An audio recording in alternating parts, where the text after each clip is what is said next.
Hey everybody, thank you so much for joining us. Season 8, Episode 9. The 2023 Buyer's Guide? 2022 Buyer's Guide. Mark and Phillips and Scott Hall, a part-time audiophile, are here to remind me of what year this is. Mark, what year is this Buyer's Guide? So this is the Buyer's Guide for 2023, even though we're still in 2022. But we're talking about the future here. Okay, so we're talking about the future. The Buyer's Guide for Part-Time Audiophile 2023, and also our follow-up podcast for Crazy Eddie's, whatever happened to Crazy Eddie's retail chain. Anthony Cicerella is joining Chiarella. us. Oh, and I got it wrong now, and I got it wrong then, and I spell can't it. get it right. I spell it wrong all the time, and he catches me. Like he'll say, "Oh, could you go back to your wonderful review that you did for me and spell my last name correctly?" And he is from Chiarella. He is from Specialty Sound and Vision, and there's more later in the show about the how and the why he's joining the show. But just know we have a very special bonus follow-up on our Halloween special that was like, the podcast was wearing a costume as a true crime podcast that week. And Crazy Eddie's podcast, we really explored what happened to Crazy Eddie's and the retail chain and a lot of the fraud and the craziness that happened. Anthony has a lot to add. So like some behind the scenes stuff and some follow-up stuff. No, it's just like one of those like TV podcasts where we're in the thick of things. So Scott, why don't you kind of introduce us to what the Buyer's Guide's about, what these items are, and how we kind of came into the decision for the Buyer's Guides?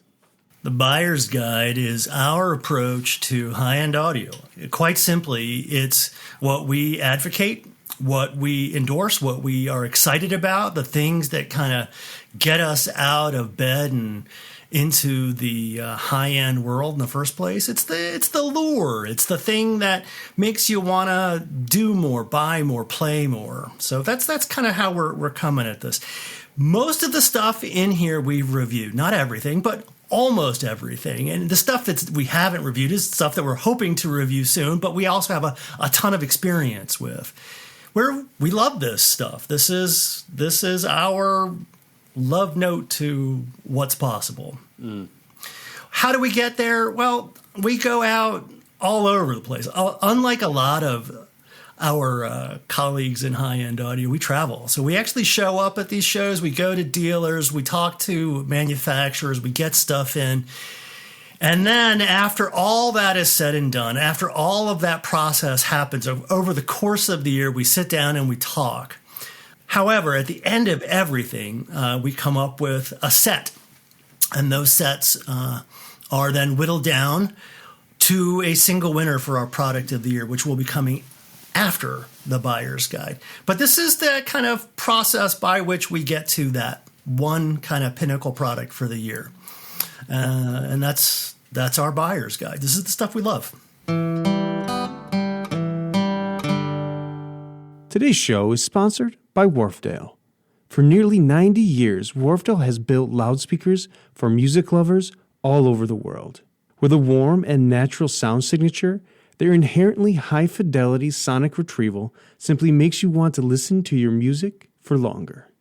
Go to ZUAUDIOdotCOM to discover their limited-time Black Friday offers and the best prices of the year on the high-value Diamond 12 series, the best-selling Linton Heritage, and the no-holds-barred Elysian.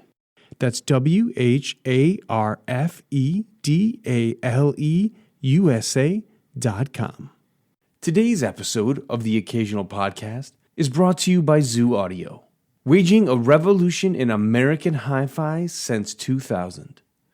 Zoo's responsive, highly efficient loudspeakers pack massive tone and shove to bring recorded music to life like never before. And Zoo cables bring the same. Check out the Union 6 and Union 6 Supreme and get a first look at the upcoming Definition 6 at ZUAUDIO.com. That's ZUAUDIO.com.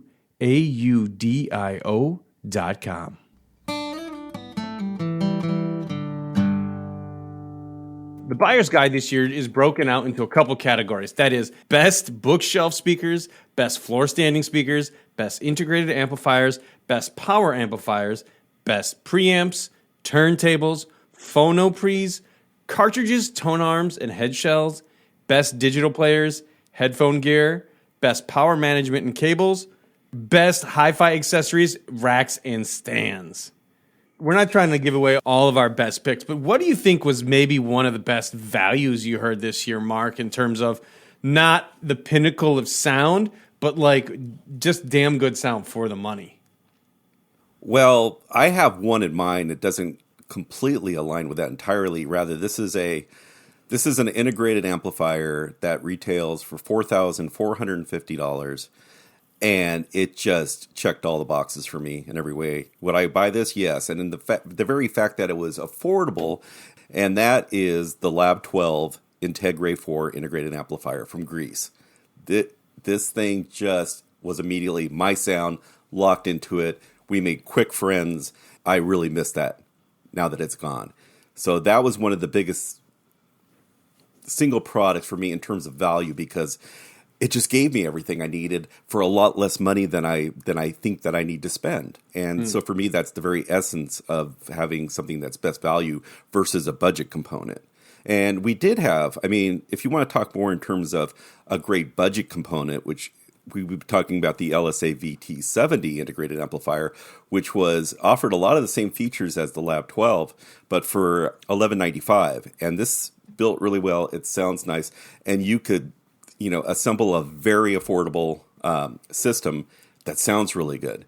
And I think a lot of people are interested in that. And that's sort of the two sides to, the value question is it something that's good for its price, or if it's something that's so cheap that everybody could, find an entry point into this hobby. You actually did a stocking stuffers post as well. What, in your opinion, is the cheapest audiophile thing that you can buy that everybody could use? You know what? I thought about that too, and the one thing that kind of popped out at me was this AudioQuest Ground Goody Jupiter, and it's a grounding cable. It's a lead that you use on your turntable, but you can actually put it anywhere through your system.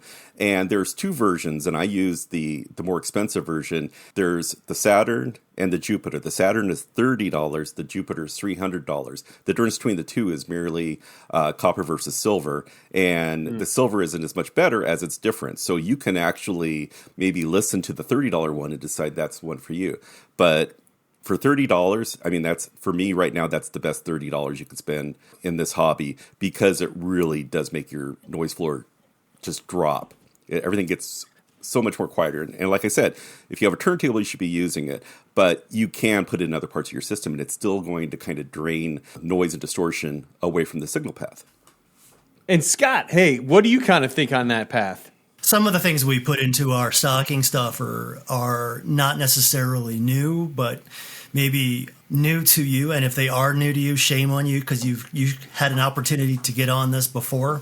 But honestly, I think the best value right now, currently in high end, other than gear, and this is kind of an interesting distinction, is still a subscription to Qobuz. Absolutely. Is that goofy? I mean, I forget what the monthly price can be, but something like $10-15 a month, maybe as much as, I think some of the higher versions can be more like 25 or more.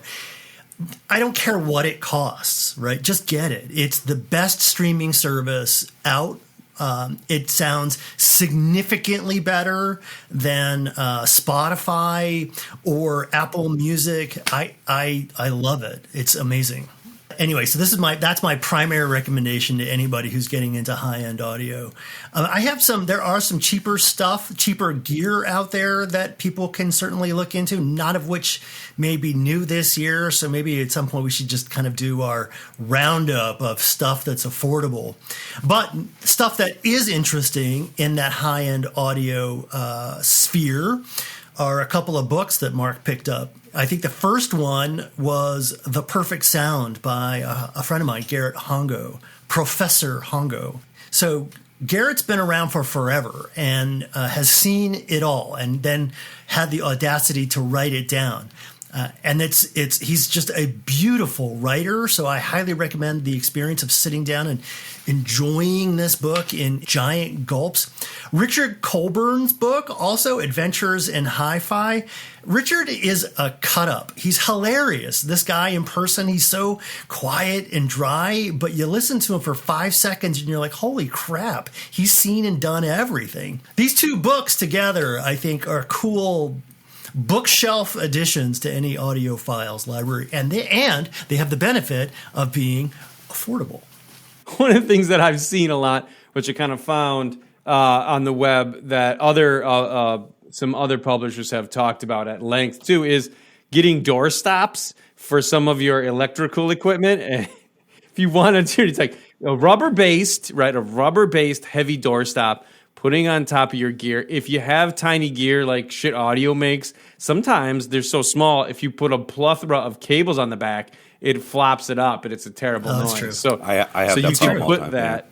You could put that on there so the cables don't weigh it down and tip it over. And you see it. Now, I haven't done it myself, but I think it's kind of fun because it's really cheap. And, if you want to get into some awesome audio voodoo, why not do it at $15 instead of $500? That's what I'm saying. I'm not sure what cast iron costs these days, but you may be able to get some like plugs that can drop onto some of the. So Matt Weisfeld, way back in the day, pulled out, I think it was like 5-6 years ago, pulled out a bunch of these VPI bricks, which is this high density, I have no idea, lead shot filled? I have no idea, but it's this contained device, I'm using that very liberally, which you could use to dampen products with sheet metal. So if a lot of sheet metal can vibrate, especially if it's not like, tied down really tightly. Right. But stuff like anything like that tends to be better. Though I have friends who will tell me that brass, copper, and bronze have distinctly different sounds that they contribute. I'm beginning to wonder if they listen to a lot of Snoop Dogg or just a little bit of Snoop Dogg, but that is the rumor. On that note, what is the most ridiculous thing you've ever seen in audio? Scott and Mark, tell me, what is the most ridiculous gadget you've ever said? You don't have to name brands, but what about just the idea of? Because I'll go first. There was this one that was the little there was like a bowl.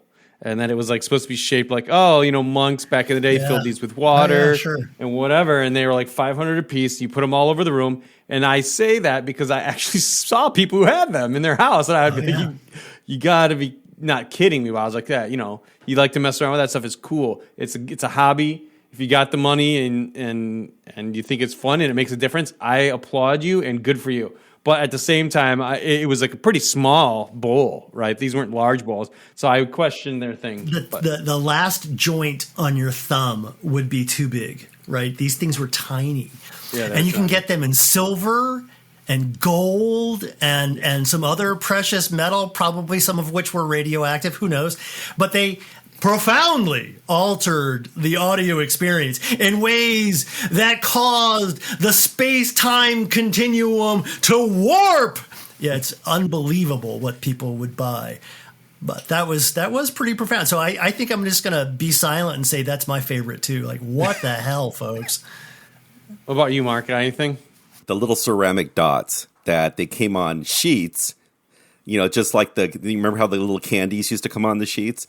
Well, they come the same way, and they even look like them. They're colored, and these are tiny little ceramic dots that you place strategically throughout the room, and supposedly you transform everything. And it's like, and I used them as nothing. Yeah. Nothing. I don't know, you did it, and it didn't work? Did a lot of those things. Like I played around with Shun Mook discs. Oh, yeah. There is some stuff that matters, right? Stuff that matters a lot. And then there's this fetishistic version of this hobby where you can go down these rabbit holes. And I met people who love this part of the hobby. Mm-hmm. In fact, Sandy Gross of Golden Ear, right? One of his hobbies is to collect these things and try them out. He just thinks they're fun. Does it fundamentally alter the sound? Well, I mean, you talk to people, sometimes you get something that works, and sometimes you get something that you just end up scratching your head about. I don't think there's any harm in this. I personally, especially when in the context that we just had, the conversation we just had about affordable audio products, I think the challenge we all have coming into this hobby is not only where do you start, but where do you go next? Mm-hmm. And if you've gotten the bug, the temptation will be to spend as much as you can as quickly as you can. And as you do that, you may be a normal person and not have tens of thousands of dollars to drop at a willy-nilly pace. So you drop $100 here, how about $100 there? Because it's attractive, it's easy. Mm-hmm. The problem is that all of these things taken together, if you had waited, you could have spent that on new vacuum tubes. You could have spent that on a slightly larger speaker. You could have spent that on actual dampening for your room, and that would have had a profound impact. But instead, you spent it all on little widgets. Look, to each their own, right? But I think that if you're going to play the tuning part, that should happen very late, not early. Yeah, and I think for all of how we were teasing about it earlier, one of the most impactful things you can do for your system is working on your room. I think that this is one of those things that it's like a takeoff where it does make a difference, but then people kind of latch onto that and start making products that don't make a difference. But if you're having bass problems with your room, if you're having whatever rooms, start working the room, maybe some sound absorption, maybe some diffusion, these types of things. That does make a difference, and a big one. And also, before you spend money on a new pair of speakers, you might want to address some things, because you know what? If you get it in there, your new speaker, and it's not fixed and it's not right, you might have the same sound problem. So there's two parts to it, right? Yeah, no, this is how Mark gets into the dots, right? The little acoustic dots that go on the wall. And because one, they're cheap, and two, because they don't fundamentally alter the architecture of the space you live in. So there's this natural kind of temptation to wildly hope that this will solve the problem. And honestly, GIK Acoustics is probably a better investment, just to be perfectly frank about it, right? Go get yourself a panel and figure out a way to make it less ugly in your space. And if you do that, it will be worth any number of these sheets. And with all due respect to the people who make these little cups and dots and widgets, and to the people who love them, I want to suggest that profound change is available at a slightly more accessible venue or approach. So that's just for whatever it's worth. Here for absolutely nothing related to what we're talking about today. So we kind of talked about some budget stuff. We talked about some room stuff. Do you guys have anything that you heard that wasn't the best, but would you be considered middle of the road? Not in performance, but in the sense that it's not a cost no object, it's not a budget thing, but there's just this thing that most people can afford if they save their cash, and it just blew you away this year. You know what? It depends on what you mean by budget. I mean, for the magazine, we tried to set an arbitrary limit. That limit kind of floats around, but I want to say that $500 is probably in the range of everybody who is listening to this podcast. That's probably kind of no-brainer type stuff. 5,000 is a slightly different story. So somewhere in the middle there are a whole kind of class of products. One of the things we were just talking about as a team was the impact of a particular tube. If you happen to be a tube guy and happen to have wandered down the avenue of low power single-ended triodes, right? Western Electric is back in the market and is selling tubes, $1,500 a pair. These are not cheap. Mm-hmm. However, they are really good. So given the scope of high end and the stuff that, I confidently can recommend approaching, new home prices, I think that this is a relatively modest investment. But new tubes, especially new tubes as good as these Western Electric tubes, those are unusual. So this is worth kind of calling up and lifting out of the noise. How about you, Mark? What do you got? One of the things I have, and this was another of our best value nominees, but it's this Technics Premium Class C600 system that I reviewed, and it's a pair of small two-way speakers that sell for $9.95 a pair, and then it's a CD network receiver, which is everything else, and it's not Class D, it's a pure digital amp, and I had this in my system just by itself, and it really sounded good, and it's $2,000 complete. And, a lot of people, we audiophiles, we get lots of crazy questions like, yeah, I want to buy a whole system for $500. What should I get? And we can't really wrap our brains around that right now. But if somebody asked me for $2,000, it is this Technics Premium Class C600 system. I was going to say that the Border Patrol DAC is still available. It's been around now for 548 years. And people that have bought this thing, it's less than $2,000. It's, at least for most of the options, can bring you under $2,000. But the DAC is fun, right? It's not going to be a $25,000-$50,000 DCS experience.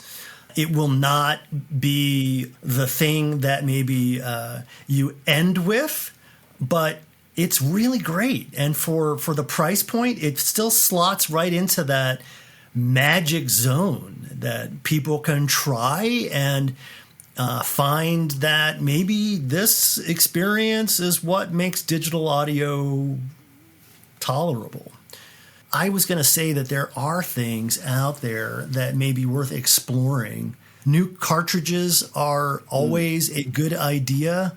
Audiophile makes a whole bunch of affordable and high quality cartridges that I think the Vinylophile ought to check out. They can get expensive relatively quickly, but there's no reason necessarily to take that dive right off the bat. So you can just jump in and get yourself a $500, $1,000 cartridge from Audiophile and have a truly high-end experience. And that's wonderful. So, Mark, I was going to ask you what you thought about other products that kind of sit in that kind of affordable but really kind of exciting space.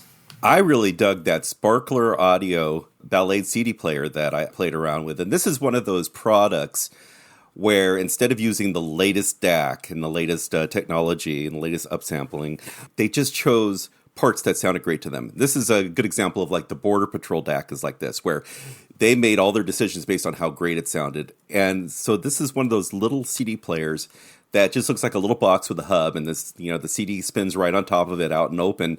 And it's so small and tiny that you don't think it's going to sound as good as it does, but it sounds amazing. It's one of those products. And it's $19.95, which is kind of in that middle area. And this is the VK Music guy, Victor Kung, who brings in a lot of the Japanese kit stuff. And some of it is really amazing. And we were just talking about 300Bs. Well, he can get you a integrated amplifier with Western Electric 300Bs, and it winds up being a shade over $3,000. Yeah, I was going to say that this that whole Sparkler line is really kind of startling. Yes, it is. It is. And I loved it. And I think of today, if my trusty CD player finally died, I think that's the player that I would go with, because it's just like, I had a lot of fun with it. The only problem, though, is we were talking about the power cords on little things. Yeah, you got to watch using. I had a power cord that was cardist clear beyond, and it nearly flung the CD player across the room when I hooked it up and left it. So, but that's a perfect example. That's another thing I would just buy, because it's just a no-brainer. It's simple, it's inexpensive, and it sounds great. The one question I tend to get asked the most these days from my friends that are not audiophiles is, what turntable should I buy? There's still an astounding amount of people who want to get into hi-fi through the turntable. It looks cool. A lot of people talk about that. Like, it looks cool. The vinyl is cool. Do either of you guys have any kind of recommendations for a turntable that people can get into the hobby with? Or even if they're willing to spend a little bit of cash and they want it to look cool, do you have a nomination for just a really cool looking table? I got a couple, but the one that I just recommended to a friend like 2 weeks ago was from Andover Audio. It's a relatively affordable approach. It comes with or you can order it with an all-in-one system. So basically, it's the turntable. It sits on a platform that has an amplifier, a phono preamplifier, and speakers built into it. So it's very compact. It sounds remarkably good for what it is, and I think it's a really nice, drug dealer economic style approach to the industry. You can get you in for under $2,000, and the experience will be quality enough that you'll be wanting more. Mark, what do you think? I really like the Andover audio stuff too, and I reviewed the same system you're talking about, the big one, and it really is amazing. But also, going back to, I mentioned the Technics Premium Class system, and one of the additions that I had to that was the Technics SL1500C turntable, which contains it's $1,200, and it does contain a built-in phono stage. So you can hook it up to the $2,000 system and make it a $3,200 system and have a really good sounding turntable that comes with an Audiophile 2M Red. But, of course, people know the 2M Reds. You can just swap out those stylus and the upgrade along the line and improve your thing. But I was impressed. I was really impressed with the C1500. It sounded to my ears much better than the original SL1200s. It's $1,200, $1,199 with phono stage, and it's available, I think, $999. And it's I forgot what the model number is. $999 without the phono stage. Either one of these is a great way to get into the hobby. It's definitely a step up from the Spin Deck from Andover. I think that runs at $200 for the turntable and $300 or $400. I think it's $300 for the amp speaker combo. So the whole thing is like $500. So now you're starting to see a progression. I think that project audio, if you're interested in kind of DIYing, putting something yourself together along the lines of the Technics, it's an alternative path. I like Technics. That direct drive is a distinct approach. Project tends to do more external motor or belt-driven type turntables. You pick your flavor. Either one of them will get you to a place which, in my humble opinion, will be significantly better than what my father brought back from, say, the Vietnam War. However, I think that vinyl right now is still hot. It's still interesting, and there are people still coming into our hobby because of this rapid rise in record availability. So, yeah, I think turntables are a great thing to kind of invest in and continue to collect on. I have too many turntables myself. I think that's a pretty good way to wrap it up. I want to thank Mark and Scott for joining me on the episode today. And then keep an eye out for Part-Time Audiophile Buyer's Guide 2023 that is hitting the site. And also check out our Product of the Year awards on the site. But also, we're going to have a full recap for you so you can hear all the details of how and why for that in Season 8, Episode 10, our podcast season finale. Scott and Mark will both be on that again to kind of elaborate on that. So, Mark and Scott, thank you. Thank you, Brian. Appreciate the time. Thanks, Brian. So, everyone, thanks again for joining us. And a very exciting kind of thing happened when we did a couple episodes back. We had a special for our Halloween special where we dressed up the podcast as a true crime podcast, and we talked about a consumer electronics chain that existed in the 70s and 80s called Crazy Eddie's in the greater tri-state area, and they had quite a few stores, and they were quite popular. So a lot of crazy stuff happened, and if you want to know all the details about that episode, check it out. And it has a really interesting story that my fellow co-host Brian Beasley and I put together about everything that happened. And upon publishing that, we actually got a lot of great feedback from people. So one of those people that reached out to us was Anthony Chiarella. Did he get it? Did I get it? I'm looking for approval here. You're an honorary Italian now. Yeah. And he is the principal at Specialty Sound and Vision in New Jersey. And so we thought we would have him on the show because he actually worked there. He worked there roughly from 77 to 81, and he had shared with us some really interesting stories. So Anthony, welcome to the show. Brian, how you guys doing today? Thanks so much for having me. Great. Yes, Anthony, we're so excited to have you. Excited to be here. In our previous podcast, we stated that there was a sentiment that no one could walk from a Crazy Eddie store without buying something. In your experience, how true was this messaging in the training? It's kind of like the steak knives in Glengarry, Glen Ross. If you win the steak knives, you're fired. If you let people walk, you would be walked out of the store. One of the managers would regularly sit right by the entrance, and if anyone was walking out empty-handed, his job was to say, "Hey, you're leaving with nothing today? Let me give you a crazy deal." It was a canned line, and his job was to walk people back into the store and get them to buy something. And was it really, I think we had read that it was called the nail the door kind of thing, and that you guys would work together as teams almost, right? Like they were tag teams, absolutely. There was, Mutt and Jeff. Sometimes if a customer was being difficult or asking for a better price, someone else would walk over playing the manager. He wasn't really the manager, saying, "Well, Really? What price did you give him?" And you'd say what the price was, and his job was to say, "You offered him what? That's below our cost. Sir, we can't sell you that for that amount of money. No, that's wrong. I apologize, sir, but we can't do that." And, 9 times out of 10, the guy would say, "No, he gave me that price. You have to sell it to me for that." That was one example of how we closed people. And by the way, these are not necessarily bad sales techniques. They might be marginally dishonest sales techniques, but having worked on Wall Street and in other kind of sales environments, they are, relatively benign. Right. And this was But a lot of fun. How old were you when you started at Crazy Eddie's, Anthony? 17. When I was 17 years old, they let me be a hi-fi salesman on the floor at the Crazy Eddie's on Route 17 in Paramus, New Jersey. I was a little hi-fi nerd.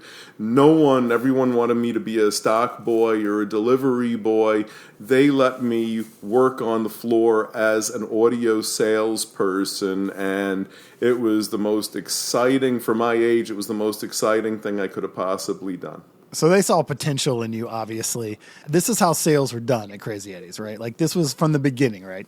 Absolutely. For the first couple of days, you kind of shadow, one of the more veteran salespeople, and you get it pretty quickly. And when you're not with a customer or when you're not watching the other salesman with a customer, they're telling you what to do. And after a couple of days, if you're good, after a couple of days, you solo.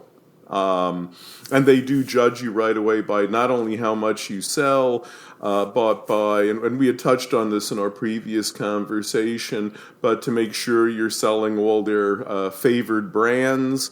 They don't want you to sell Pioneer receivers and Advent loudspeakers. They want you to sell Nico receivers and Acoustiphase loudspeakers. And then also you were judged by how many worthless service contracts you sold to people.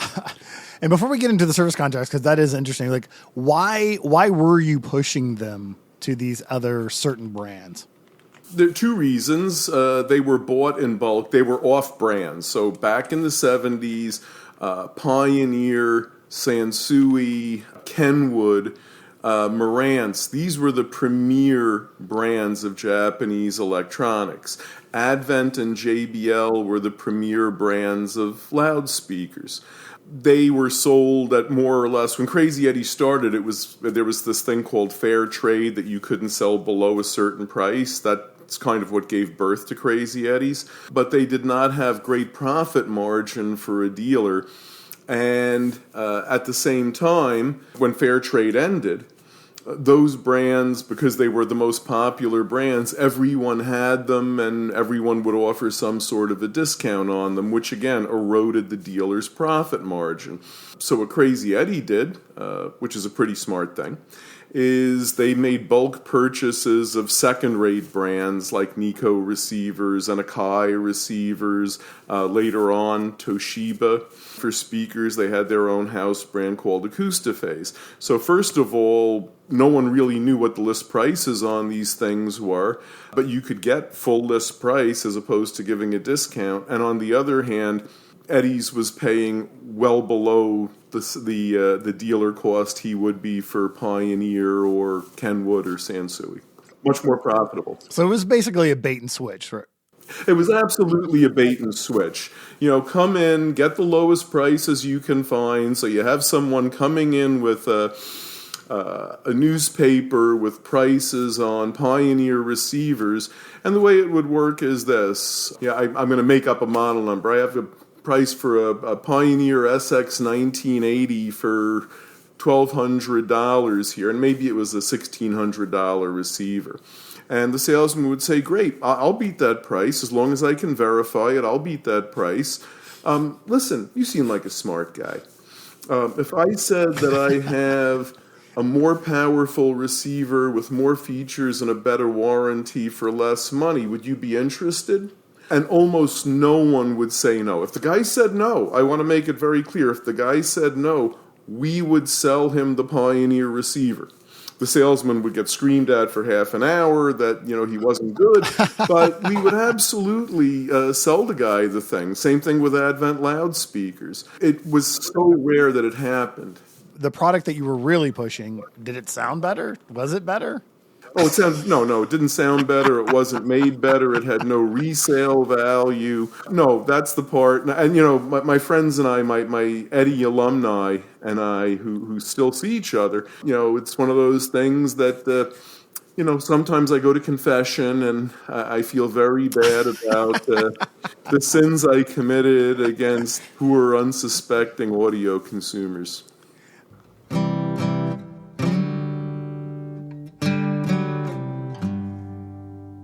Today's episode is also sponsored by Shit Audio.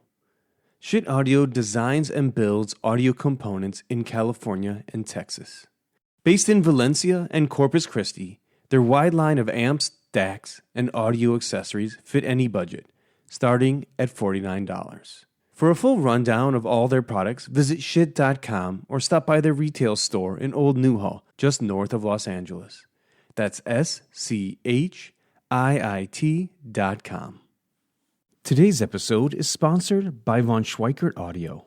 VSA has spent more than 45 years at the forefront of high-end loudspeaker design, engineering state-of-the-art, handcrafted, bespoke heirloom products in the USA. Whether it is the stunning flagship Ultra 11s filling a room, or the small footprint Endeavor E3 MK2, these built-to-order, award-winning speakers are a true representation of what is possible when fidelity breathes life into your music. Von Schweikert Audio allows you to simply enjoy the sound of reality by solving the many challenges of recreating the live event in your sound room. Learn more at vonschweikert.com. That's VONSCHWEIKERT.com.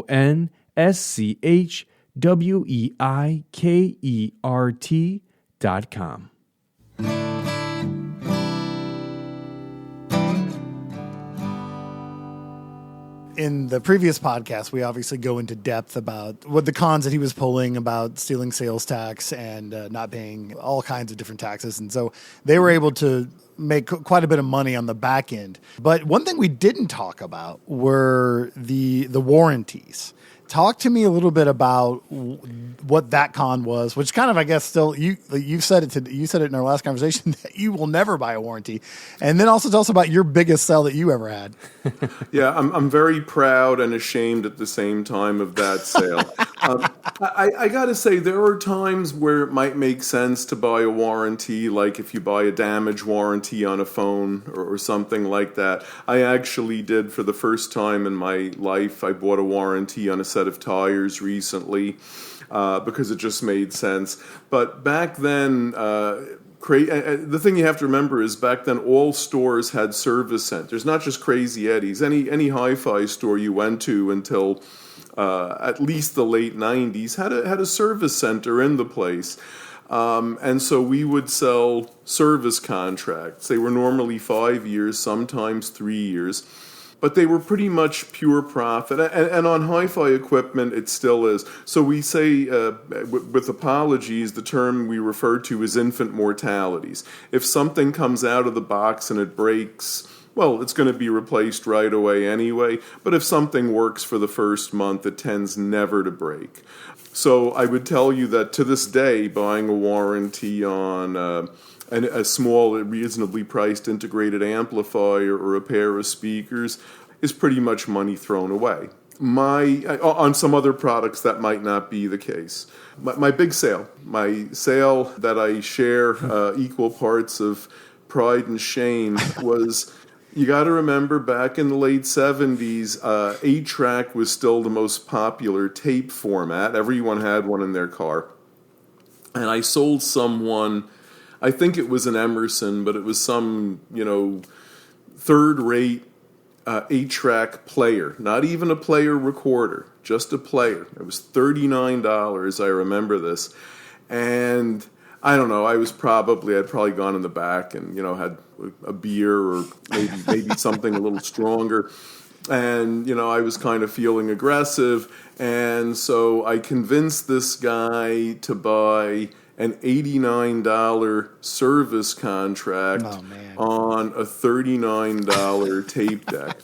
That was, in my opinion, that was the best sale I ever made. The guy did come back a couple of days later when he realized what he had done, or maybe his wife yelled at him. He did come back a couple of days later and got his money back on the service contract. But he did. I did get the guy to go up to the register and pay $90 for a warranty on a $40 8-track player. I'm still can't believe I did that.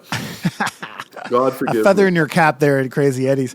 You had mentioned, going back to you guys kind of working in teams and the good cop, bad cop stuff. There was a secret language, right? You guys would talk to each other in front of the customer, and they don't even know what you're talking about and how you would kind of like set them up, right?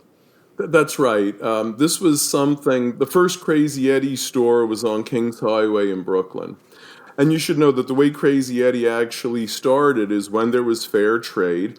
Eddie and his, brothers and cousins would take stacks of cards.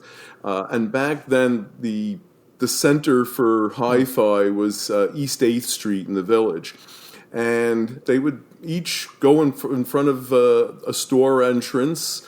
And when customers walked out, they would hand them a card and say, I know you didn't get a discount there. Call me and I'll get you a discount. So that's the way the store started. And when it started, they were all, the Antar family were Syrian, and they developed this code language. I think it probably started as straight Arabic, but by the time in 1977 that I started in the Paramus store, New Jersey, it had evolved into a little more refined language. It was a combination of Arabic and Pig Latin and numbers and stuff like that. And if you wanted to say, look at that guy, you would say, shoof the Ige. So Ige is Pig Latin for guy, and shoof is Arabic for look at. If you wanted to make an excessive amount of profit on someone, you would say, let's saf the Ige, milk this guy for extra profit. If we said, let's lie to someone, show him the 87 model. You'd bring a customer over from one department to another. This is a really nice guy. He and I have been talking. We're friendly. Listen, he's interested in a receiver. Can you show him that 87 model? And let's see if we can help him out. And as soon as you heard 87, you knew that it was BS. And what you were actually supposed to do was sell him the thing. You were supposed to saff him. You were supposed to sell him the thing you'd make the most money selling. We still do it. I still have friends, and we will slip back into Crazy Eddie speak. Thank you so much for kind of giving us the insider. I mean, especially you being so young, but talk a little bit about how this was your introduction to hi-fi, which you've made, this is your life out of, your business, and how you're still in contact with these people. What was it like to be a teenager working at Crazy Eddie's? Who were the people there? Who were you? You know, it was I was a geeky kid who had been a member of the AV squad in my high school, which meant I probably got stuff thrown at me on a regular basis. I'm not saying any of this to denigrate Crazy Eddie's. I think that what they did, a lot of it was brilliant. I had a great time there. I loved the experience, and I do have friends who hated it in retrospect, and I really don't understand that. For me, it was a ball. I mean, I was a kid who loved hi-fi. My parents had saved up to get me a receiver and a pair of speakers when I was a teenager. And all of a sudden, I'm surrounded by, rooms full of hi-fi equipment, other people who liked hi-fi equipment, making decent money because we're all working 72 hours a week and getting time and a half for overtime. It was a dream come true, working at Crazy Eddie's as a 17-year-old kid and not having to work in a stock room or push a broom as a janitor, but actually getting to work on a sales floor. And listen, I've been with the exception of about 6 or 7 years when I worked for First Boston on Wall Street. I've been in hi-fi my whole life. I've developed a really good career, and I don't know if that would have happened had I not, as a pre-college student, had the opportunity to work on a sales floor at Crazy Eddie's. It was great. I mean, I don't know if anyone ever saw the movie Little Big Man with Dustin Hoffman, and all of a sudden he said, I'm not just playing Indian, I'm living Indian. And I felt that it was that kind of a paradise for me, being a kid, selling people expensive hi-fi gear. I find that really interesting because as listeners of the podcast will know, I actually got my start at Circuit City selling hi-fi. And the policy of that place was to really pit everyone against each other. They really made it seem like it's you against them, and this sense of either excitement and or camaraderie that you felt with management or with your fellow coworkers was completely absent from my experience, where the general manager of the store, everybody was afraid of him or didn't like him or this, and there's just like rampant animosity among the people in this, and it wasn't a really exciting kind of fun thing. He was a terrible manager. So in all of the things that we've said about Crazy Eddie, I do agree that there were certain aspects of the way they ran their business that were extremely impressive, and this is one of them where you can convince or just even get people to have a good time while selling your stuff, you're going to get better quality out of them than a management that tries to rule through competition or punishment. I mean, it's been said many times, you only get the bare minimum out of people when you manage in that fashion. I think that Circuit City and nowadays Best Buy are very corporate environments, and Crazy Eddie was a goofy environment. I think they also figured out very early on that they're paying people a low rate, but they were offering time and a half for overtime, and if you can entice them to work 6 days a week, 12 hours a day, and have a good time doing it, you'll get a lot more production for a lot less money with a lot less turnover. One of the things I found pretty interesting is, once in a while there would be someone who kind of went nuts or, yelled at a customer or whatever, or yelled at a manager, but for the most part, there was very low turnover. I said this, I don't know if you're going to edit this out or not, but, when we weren't on the floor selling, we were in the back in the stock room drinking beer and getting stoned. All together. It was and then after work, we'd all go out to, there was a place in Paramus called the Orange Lantern. It was a dive bar, and we'd all go out and drink beers and get stoned. That was not my previous childhood. My previous childhood, I think, up until 17, I think I was being tucked in by my parents at night. It was a great coming of age for me. And I'm sure I'm not the only one that fit into that mold. That's awesome. I mean, because it really is, like you said, it was a coming of age, and you kind of found your people, right? And and your launching point into what you would pretty much do for the rest of your life. Talk to us a little bit about, in the previous podcast, we obviously went in depth about the family and their schemes and stuff like that. But it was a family-run business. Like, you met Eddie several times. He would come into the store. Can you talk a little bit about who he was as a manager, a boss, a personality? Yeah. First of all, the way we used to describe him was, if you didn't know who he was, you'd probably throw him out of the store. You know, he was a disheveled guy wearing a greasy pair of sweats and a T-shirt with holes in it, you know, unkempt hair, and, you know, probably not, let's just say, not the best personal hygiene of anyone I'd ever met. But, you know, he was quite literally taking home shopping bags of cash. And we saw that. I never saw the evil part of him. We always, you know, suspected it was there, but I never saw that. He was a guy who figured out how to. I guess he was kind of like Fagin in Oliver Twist. He was a guy who figured out that if he empowered these kids, you know, we were allowed to sell at wholesale. We were allowed to negotiate pricing and drop to wholesale, or at least what we thought was wholesale, on the spot without a manager's approval. That made everyone really confident and cocky, and one of my closest friends just sold his very successful company. He's been a super salesman for 20 years. His first sales job and my first sales job were at Route 17 North, Paramus, New Jersey, at that Crazy Eddie's. It was so popular, they had an enormous parking lot. They used to have to hire Paramus police to direct traffic from the day after Thanksgiving till New Year's Eve, just to control the lines of cars trying to get into the place. You know, I never saw that exist in a similar business since then. What do you feel was the general sentiment of people leaving Crazy Eddie's? Did they leave and go and tell their friends, hey, I feel like I got a good deal?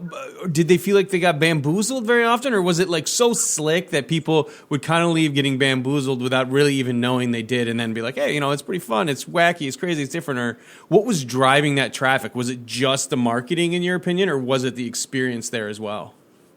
It was the marketing, it was the advertising, and frankly, look, if you go in and you buy something and you walk out with it, you think you got a good deal. There certainly were people who walked out, like the guy I sold the $89 service contract. There's people who walked out who probably had buyer's remorse, and they would come back and do something about it. But that was the small minority. I mean, you know, we had customers who would, you know, come in and buy a receiver. They'd come in, you know, for a Pioneer receiver and walk out with a Nico or an Akai receiver. And then they would come back 2 months later to buy Advent loudspeakers and walk out with Acoustiphase loudspeakers. And then a couple of months later, they'd come in to buy a Technics SL1200 turntable. And they would walk out with a Hitachi something or other. They would keep coming back, and they do the same thing with televisions, and it was the same thing in that department, and it was the same thing in the headphone department and the car stereo department. Always selling and they weren't bad products, they just weren't as good as the principal brands, but these people were coming back and back and back.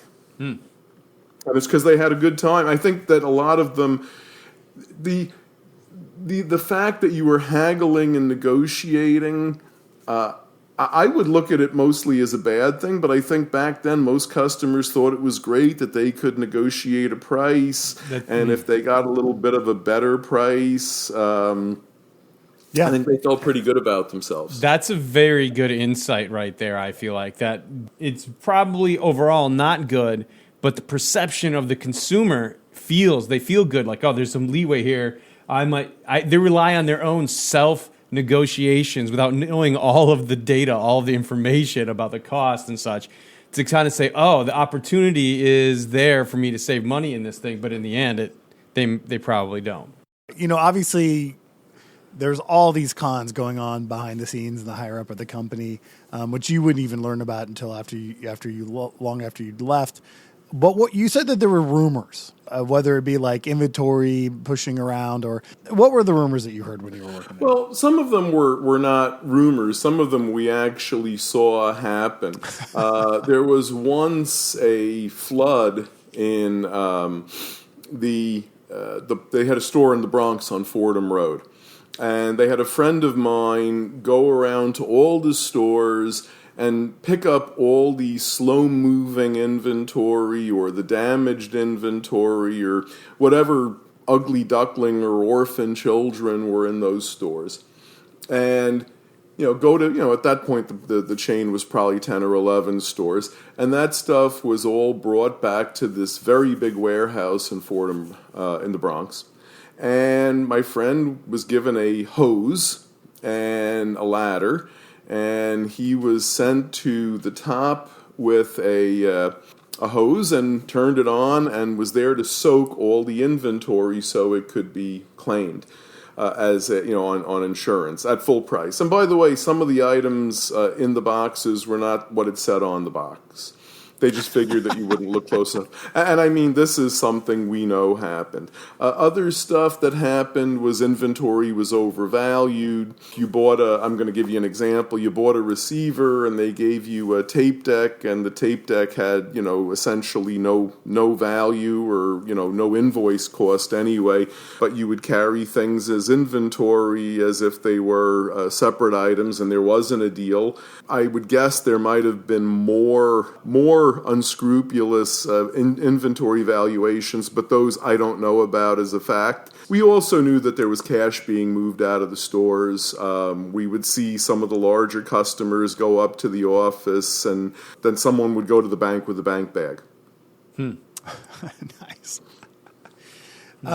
So when did you leave Crazy Eddie's, and when did it start to creep into your consciousness through, the media outlets that something really, I think you said this earlier, something wrong, something's wrong in Denmark, right?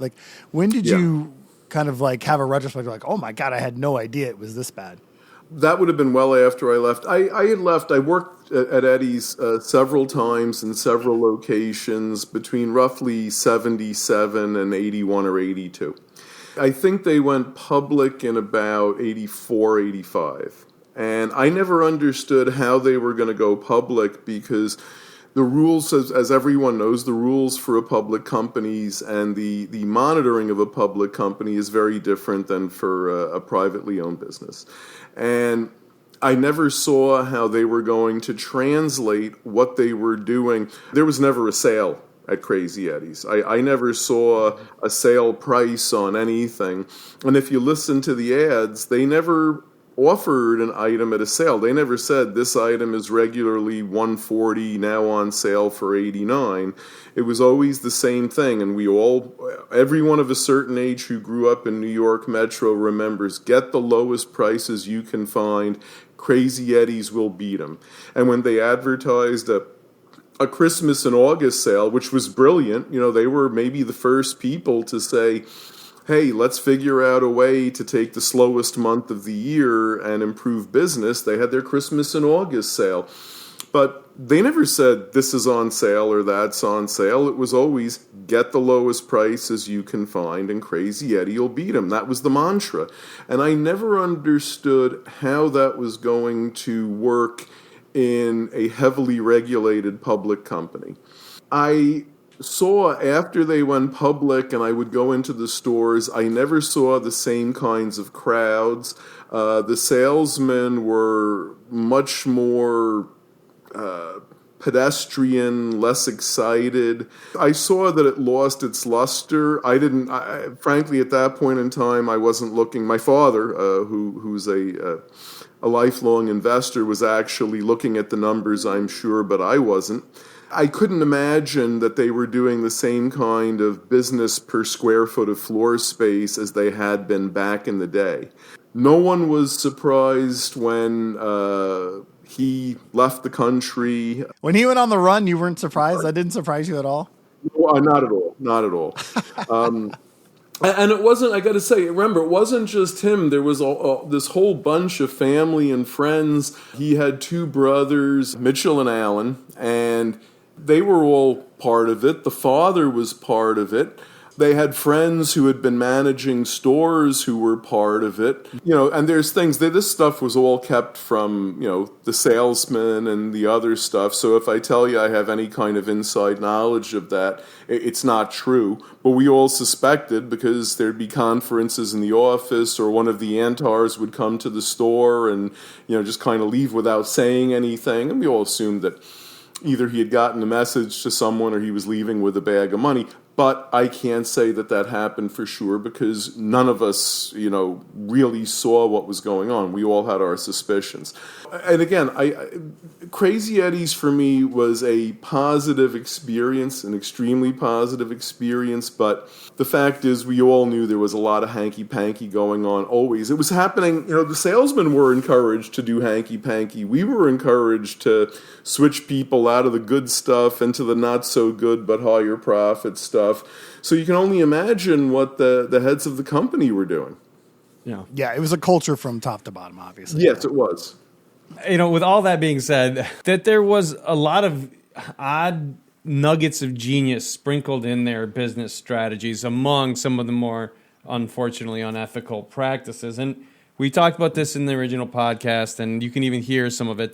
The marketing they did, the brand building they did, they really managed to pull off something special in the marketplace with their ad buys. They chose to do like a hyped up break through the clutter of advertising, really is what it was. Because what happened is like everyone knows the saying, everyone hears the guy, and in a way I feel like this was one of the first, which was often copied on a local thing, especially where I was raised. They would do these hyped up, hype man, big energy things for car dealerships. So this is the kind of a formula that people are like, oh, this works. Let's try it here and try it there. But this was one of the first, I think, where he really permeated almost into the entire culture of the people of that time. And we got to remember it. Entertainment wasn't as diversified as it is now. Like hi-fi sat on a much higher pedestal than it currently does in terms of entertainment that's available, right? With cell phones and TV and all this. So this is a linchpin of a cultural touch point, you could say, almost in the tri-state area and all the other stores that it got so big.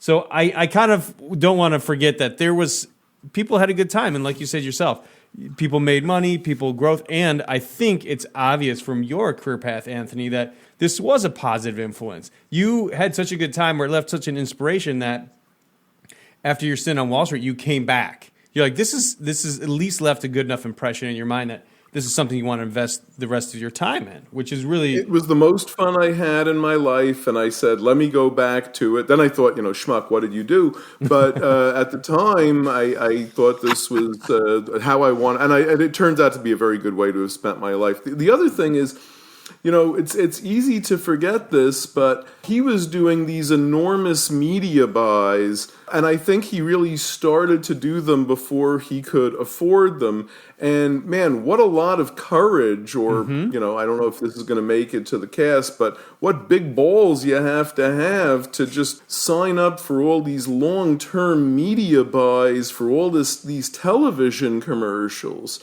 The airwaves were bombarded with it. You would watch a movie like Splash, and you would see an entire Crazy Eddie commercial. When Daryl Hannah goes into the television department at Bloomingdale's, you see an entire Crazy Eddie commercial. I don't think they paid for that placement. I don't know, because I have no insight into that, but I don't think so. Probably not. It shows how ingrained it became in the culture. And it's important to remember, too, that this was when fair trade was ending.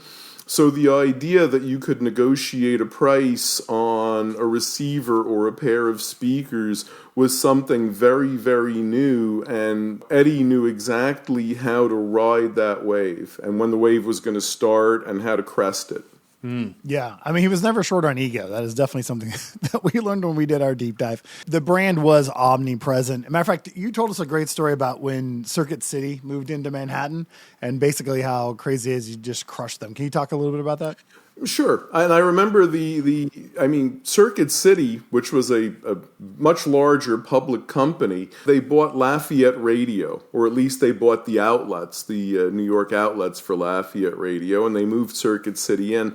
The commercials were Santa, and on Santa's lap was a little kid named Eddie. Eddie, what do you want for Christmas? And he'd say, VCR, and he was supposed to be Jerry Carroll from the commercials. So they directly targeted Eddie, and I just think that Brian Hunter, you were saying that you started at Circuit City and you didn't have a good time, and I think the goofiness and the fun and the ability to negotiate a price, and also the fact that by the time Circuit City tried to come in, Eddie's was really omnipresent. If you were going to buy a stereo, not a great stereo. If it was a great stereo, you'd go to Lyric or Leonard Radio or something like that. But if you were going to buy a receiver and a pair of speakers, I think everyone at some point went into Crazy Eddie's, and I think what Circuit City did was generate more interest, and many of those customers, before they bought anything, went to Eddie's and were closed by a cockier salesperson. I want to kind of touch on this before we go, but we did speak earlier about the fact that you actually own or have in your possession an original Crazy Eddie court sketch. How did that come to be a part? How did that come to hang over your desk at work? Yeah, describe it a little bit for our audience. Yeah, and it's got several panels of courtroom sketches of Crazy Eddie on trial in federal court. I believe, I'm not looking at it right now, but I believed he was charged with stock fraud and other crimes. And a few years ago, I was in a bad accident, and I needed to have some photos taken for my own trial. And the person who was taking the photos had been a court reporter. And while I was there, he had a bunch of courtroom sketches, and my eyes went right to this one because I remember what Eddie looked like. I just saw this picture of then a gaunt and haggard Eddie as opposed to the robust and rotund Eddie that I knew from earlier on, from back in the day. And my eyes just went to it, and I told this guy the story about my history at Eddie's, which is what I've told you and hopefully shared with your audience. At the end of my time with him, when he was done taking pictures, he just said, "Hey, this means a lot more to you than it does to me." And he asked me if I wanted it, and I said, "Hell yeah." And I came home, and within 10 minutes of getting home, it was hanging on my wall over my desk exactly where it is now. And I don't think there's a day I don't look at it. All my old Eddie friends have come down to my office and seen it. I left Eddie's in 81 or 82, so that's 40 years ago.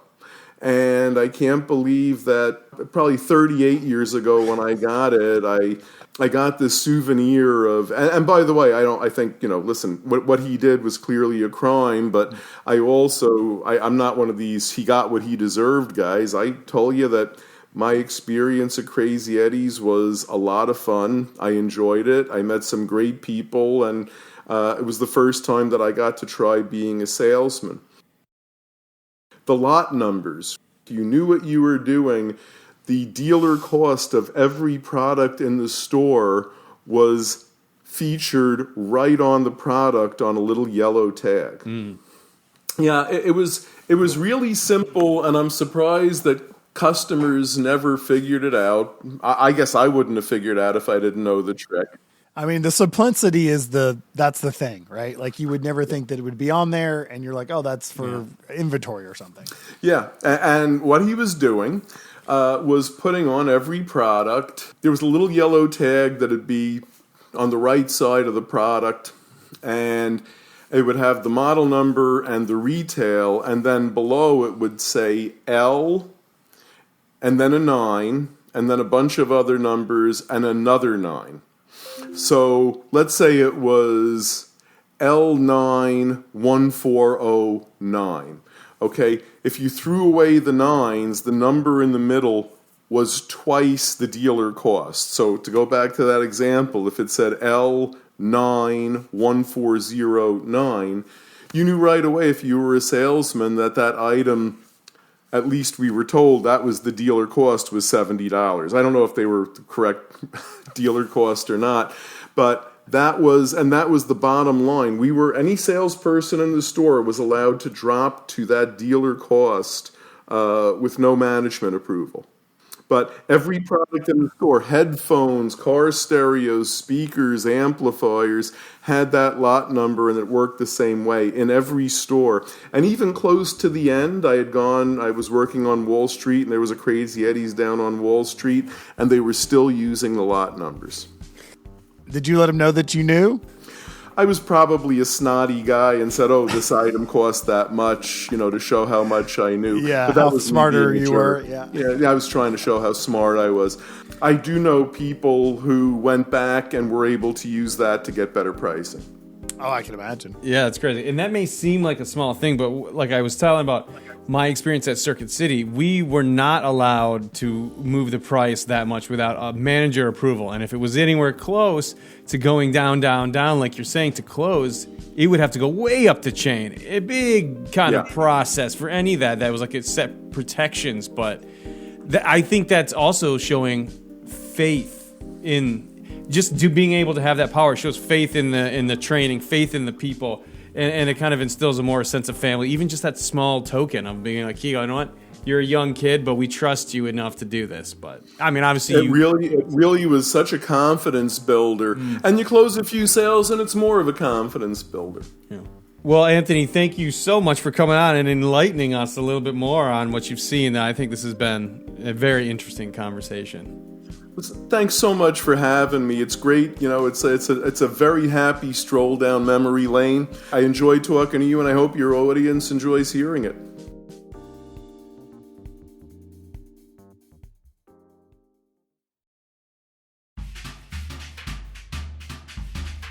The Occasional Podcast is a production of the Part-Time Audiophile Network, which includes parttimeaudiophile.com, The Occasional Magazine, the PTA newsletter, and Audiohead.com. You can stay in touch with us on Twitter, Facebook, Instagram, and YouTube. The Occasional Podcast is produced and hosted by Brian Hunter. Executive produced by Scott Hall at PTA Productions. The Occasional Podcast and its original associated music is monitored, mixed, and mastered on the Focal Trio 6 BE studio monitors. If you haven't already, please subscribe to the Occasional Podcast on iTunes, Google, Spotify, or wherever your favorite podcasts are downloaded.